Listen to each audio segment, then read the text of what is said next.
Hello everyone. तो Lucent series के इस वीडियो में हम लोग डिस्कस करने वाले हैं वाइस रॉय ऑफ इंडिया। ये हमारा थर्ड वीडियो है और पहले के दो वीडियो में हम लोग गवर्नर जनरल्स गवर्नर सबको देख चुके हैं। तो इस वीडियो में हम लोग लॉर्ड रीडिंग से शुरू करेंगे। तो लॉर्ड रीडिंग का टेन्योर क्या होता है 1921 टू 26, और कुछ महत्वपूर्ण बदलाव जो ये किए थे अपने सेशन में या अपने टेन्योर में, वो था क्रिमिनल लॉ अमेंडमेंट एक्ट, साथ ही साथ abolition of cotton excise. Means cotton excise पे जो कॉटन पे जो एक्साइज लग रहा था उसको ख़त्म करने का काम किया इन्होंने। साथ ही क्रिमिनल लॉ को अमेंड भी किया था। Repeal of press act of 1910, 1910 का जो प्रेस एक्ट था उसको भी वापस लेने का काम किया, निरस्त करने का काम किया। साथ ही साथ रॉलेट एक्ट जो था 1919 का, वो भी इसी के टेन्योर में होता है। और सबसे महत्वपूर्ण घटना क्या है, मोपला रिबेलियन, जो कि केरला में होता है 1921 में, ये भी रीडिंग के टेन्योर में ही होता है। कुछ पॉलिटिकल पार्टी का जो फॉर्मेशन होता है, जैसे फाउंडेशन ऑफ सीपीआई का फाउंडेशन आप देखेंगे 1921 में इसी के टेन्योर में होता है। स्वराज पार्टी का भी फॉर्मेशन 1923 में इसी के टेन्योर में होता है। और आरएसएस जो 1925 में फॉर्म किया गया था वो भी इसी के टेन्योर में होता है। तो लॉर्ड रीडिंग पॉलिटिकल थॉट के लिए काफ़ी इंपॉर्टेंट है, क्योंकि बहुत सारे पॉलिटिकल फॉर्मेशन का पार्टी का फॉर्मेशन हम लोग देखते हैं इसके टेन्योर में। वहीं काकोरी ट्रेन डकैती जो है 1925 में होता है, ये भी इसी के टाइम में होता है। चौरी चौरा इंसिडेंट भी इसी के टाइम में होता है। तो इन सारे घटनाक्रम को आप ध्यान में रखेंगे। हो सकता है कोई घटनाक्रम दे दे और पूछे उस समय भारत का वाइसरॉय कौन था, तो आप बोलेंगे कि लॉर्ड रीडिंग था। वहीं स्वामी श्रद्धानंद का जो मृत्यु होता है, मर्डर होता है, 1926 में होता है, वो भी लॉर्ड रीडिंग में था। काफ़ी विवादास्पद घटना था ये। आगे हम लोग लॉर्ड इरविन के बारे में देखते हैं कि लॉर्ड इरविन के समय में क्या होता है। साइमन कमीशन अनाउंस होता है 1927 में। बटलर कमीशन भी फॉर्म होता है 1927 में। अब बटलर कमीशन क्या चीज़ से संबंधित है ये हम लोग नेक्स्ट वीडियो में देखेंगे। नेहरू रिपोर्ट के बारे में हम लोग पढ़ चुके हैं कि नेहरू रिपोर्ट 1928 में आता है, और इसी के जवाब में जिन्ना का 14 पॉइंट्स ऑफ जिन्ना आता है 1929 में। तो ये सारा घटनाक्रम इरविन के टाइम में ही होता है।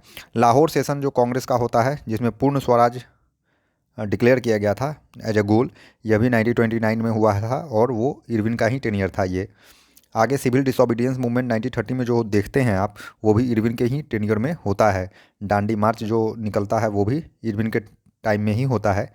और फर्स्ट राउंड टेबल कॉन्फ्रेंस भी इरविन होता है, इरविन के पीरियड में होता है। तो आप एक और महत्वपूर्ण घटना देखेंगे कि गांधी और इरविन के बीच में ही समझौता होता है, पैक्ट होता है, जो कि 1931 में होता है। तो ये था इरविन से संबंधित इन्फॉर्मेशन जो भी इंपॉर्टेंट है, जो ल्यूसेंट में दिया गया है। आगे आप विलिंगडन के पीरियड को देखते हैं। तो second round table conference Willingdon के पीरियड में ही होता है। साथ ही साथ सिविल डिसोबीडियंस मूवमेंट आप देखेंगे 1932, ये भी इसी के पीरियड में हो रहा है। मैकडोनल्ड का कम्युनल अवार्ड जो है वो 1932 में अनाउंस किया गया था, इस विलिंगडन का ही टेन्योर था ये। वहीं थर्ड राउंड टेबल कॉन्फ्रेंस आप देखते हैं तो विलिंगडन ही था इस समय भी भारत का वाइस रॉय। याद रखना है, फर्स्ट राउंड टेबल कॉन्फ्रेंस किसके टाइम में होता है, लॉर्ड इरविन के, और सेकंड थर्ड दोनों इसके पीरियड में होता है, विलिंगडन के पीरियड में। आगे आप क्या देखते हैं, formation of Congress socialist party. यहाँ से परीक्षा में क्वेश्चन बनता है, तो आप इसको ध्यान रखिएगा। प्रीवियस वीडियो में इस सोशलिस्ट पार्टी के बारे में हम लोग डिस्कस कर चुके हैं। साथ ही साथ प्रीवियस ईयर क्वेश्चन में भी ये है, तो प्रीवियस ईयर क्वेश्चन का भी सीरीज आप देख लीजिए कि कांग्रेस सोशलिस्ट पार्टी का फॉर्मेशन होता है 1934 में। इसके प्रोमिनेंट लीडर्स कौन कौन थे, ये सारा चीज़ उसमें वर्णन है। आगे आप देखिएगा कि गवर्नमेंट ऑफ इंडिया एक्ट 1935 भी इसी के टाइम में आता है, और बर्मा को इंडिया से सेपरेट किया जाता है। काफ़ी इंपॉर्टेंट पॉइंट है, ध्यान में रखना है। अभी तक उतना इस पर गौर नहीं किया गया है, तो हो सकता है भविष्य में आए कि बर्मा सेपरेट होता है इंडिया से 1935 में। ऑल इंडिया किसान सभा काफ़ी महत्वपूर्ण है, ये 1936 में फाउंड होता है, और लॉर्ड विलिंगडन के ही टेन्योर में होता है। तो लॉर्ड विलिंगडन का टेन्योर जो है काफ़ी इंपॉर्टेंट रहा है। आगे हम लोग देखते हैं लिनलिथगो के बारे में कि लिनलिथगो के समय जनरल इलेक्शन हेल्ड होता है, जो 1936 टू 37 के बीच में होता है। और कांग्रेस जो है, कांग्रेस मिनिस्ट्रीज फॉर्म होते हैं 1937 में। आप देखे थे कि क्या इसमें मुस्लिम लीग किस प्रकार से पार्टिसिपेट करते हैं, और महत्वपूर्ण पद किसको किसको दिया जाता है। रेजिग्नेशन भी होता है कांग्रेस मिनिस्ट्रीज का 1939 में, एक साल बाद या 2 साल आप कहिए। इसके अलावा आप देखेंगे कि डिलीवरेंस डे भी सेलिब्रेट किया जाता है मुस्लिम लीग के द्वारा 1939 में, वो भी लिनलिथगो के ही पीरियड में होता है। और फॉरवर्ड ब्लॉक जो फॉर्म किया जाता है सुभाष चंद्र बोस के द्वारा 1939 में, इस समय भी टेन्योर किसका होता है, लिनलिथगो का होता है। लाहौर रिजोल्यूशन देखने को मिलता है, वहीं अगस्त ऑफर भी देखने को मिलता है, क्रिप्स मिशन भी देखने को मिलता है, और क्विट इंडिया मूवमेंट भी देखने को मिलता है। तो इसके लिए हम लोग एक स्पेशल वीडियो है जिसमें आप देखेंगे कि शॉर्ट नोट्स है कि क्रोनोलॉजी जो है क्रमानुसार जो है घटना को सजाया गया है, आप उसको देखेंगे, इससे आपको ईजिली सारा चीज़ दिमाग में सेट हो जाएगा। आगे हम लोग लॉर्ड वेबल के बारे में देखते हैं। तो CR फार्मूला जो 1944 में आया था, दिया गया था CR के द्वारा, वो वेबल के टेन्योर में होता है। वेबल का प्लान या शिमला कॉन्फ्रेंस 1945 में आता है, तो ऑब्वियस है कि उस समय वेबल ही रहा होगा। सेकेंड वर्ल्ड वार इंड होता है, उस समय भारत का वाइसरॉय वेबल होता है। इस टाइप से भी क्वेश्चन पूछा जा सकता है। वहीं आप देखेंगे कि INA का ट्रायल होता है 1945 में, ये भी वेबल के टेन्योर में होता है। नवल म्यूटिनी होता है जो हम लोग पढ़े थे, जिसको रेटिंग्स म्यूटिनी भी कहा जाता है, 1946 में, ये भी वेबल के टेन्योर में ही होता है। कैबिनेट मिशन आप देखेंगे जब भारत आता है तो वो भी वेबल के ही टेन्योर में और इसके प्रपोजल को एक्सेप्ट भी किया जाता है कांग्रेस के द्वारा। तो हम लोग कैबिनेट मिशन के बारे में विस्तृत रूप से पढ़ चुके हैं पहले के वीडियो में।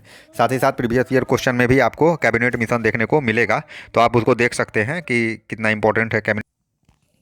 वहीं एक महत्वपूर्ण घटना आप देखेंगे कि direct action day by the Muslim league कब होता है, 16 अगस्त 1946 को होता है। ये भी विलिंगडन वेबल के ही टेन्योर में होता है। तो ये था हमारे वेबल से रिलेटेड इन्फॉर्मेशन। आगे हम लोग माउंटबेटन से रिलेटेड इन्फॉर्मेशन को देखते हैं। तो बहुत छोटा ही इनका टेन्योर रहा है, लेकिन महत्वपूर्ण था क्योंकि उस समय भारत आज़ाद हो रहा था। तो कह रहा है माउंटबेटन जो है 3 जून 1947 प्लान 3 जून वाला प्लान जो है वो लॉन्च करते हैं। बाल्कन प्लान किसका है ये भी आप कमेंट बॉक्स में लिखें। उसके साथ साथ आप देखेंगे कि इंट्रोडक्शन होता है इंडिया इंडिपेंडेंस बिल का। कहाँ होता है इंट्रोड्यूस, तो हाउस ऑफ कॉमन्स में, जो ब्रिटेन का होता है। Appointment of 2 boundary commissions under sir Cyril Radcliffe, means Radcliffe के अंदर में उनके नेतृत्व में 2 बाउंड्री कमीशन का गठन किया जाता है ताकि बाउंड्री का निर्धारण किया जा सके। तो ये था लॉर्ड माउंटबेटन के बारे में। अब लॉर्ड माउंटबेटन का कुछ जो टेन्योर है वो आप फ्री इंडिया में देखेंगे। तो हम लोग का टॉपिक क्या बदल जाएगा कि governor generals of free India, जो कि 1947 से 50 तक रहता है, उसके बाद ये पद ही खत्म कर दिया जाता है। तो हम लोग क्या देखते हैं इसमें, लॉर्ड माउंटबेटन के बारे में देखते हैं कि लॉर्ड माउंटबेटन क्या थे, first governor general of free India थे। वहीं कश्मीर एसीडेड टू इंडिया अक्टूबर 1947 में, ये भी माउंटबेटन के ही टाइम में होता है। गांधी का मर्डर जो होता है 30 जनवरी 1948 को, उस समय भी यहाँ के गवर्नर जनरल कौन होते हैं, लॉर्ड माउंटबेटन होते हैं। तो ये तो थे लॉर्ड माउंटबेटन। अब पहला भारतीय जो फ्री इंडिया का गवर्नर जनरल बनता है वो C राजगोपालाचारी हैं। अब इनके बारे में हम लोग क्या देखते हैं, तो पहला फैक्ट तो ये है कि ये last governor general of free India हैं। दूसरा क्या है कि the only Indian governor general, एकमात्र भारतीय गवर्नर जनरल कौन थे, C राजगोपालाचारी थे। इसके बाद से ये पद खत्म हो जाता है। तो ये गवर्नर जनरल, वाइस रॉय या गवर्नर कहें, इससे रिलेटेड सारा इन्फॉर्मेशन था, 3 वीडियो में पूरा कलेक्टेड है। आप इसको देख करके ईजिली रिवाइज कर सकते हैं। तो नेक्स्ट वीडियो के लिए आप चैनल को सब्सक्राइब कीजिए, वीडियो को लाइक कीजिए, शेयर कीजिए। Thank you.